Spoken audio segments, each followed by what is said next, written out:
गणेशोत्सव सुरू होण्यास अवघे काही दिवस राहिले असताना आता सर्वत्र गणरायाच्या आगमनाची तयारी सुरू झाली। सार्वजनिक गणेश मंडळे अंतिम टप्प्याच्या कामाला लागले असून पुण्यामधून एक वेगळी बातमी समोर येते। यंदा दुसऱ्यांदा काश्मीरमध्ये गणपती बाप्पा मोरयाचा आवाज घुमणार आहे।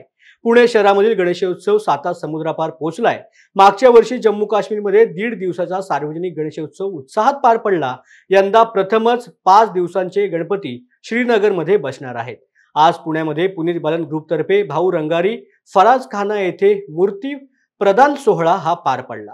या सोहळ्यानंतर पुनीत बालन यांनी माध्यमांशी संवाद साधत आपल्या भावना देखील व्यक्त केल्या। जे बंद झाला होता दहशतवादी नंतर ही सुरुवात आपण लाल चौकच्या गणपती यार मंदिरात कसबा गणपतीचं मूर्ती प्रदान करून 1.5 दिवसाचा गणेशोत्सव हे सुरुवात करू अशी संकल्पना आपण 2 वर्ष अगोदर केली होती आणि नक्कीच त्याच्यासाठी प्रतिसाद हे सगळे काश्मीरी जे बांधव आहे माझे मित्र आहेत त्यांनी त्यातला प्रतिसाद दिला आणि मागच्या वर्षी कुठलाही गालबोट न लागता कुठलाही अडचण न येता चांगल्या पद्धतीने 1.5 दिवसाचा गणेशोत्सव तिकडे साजरा झाला।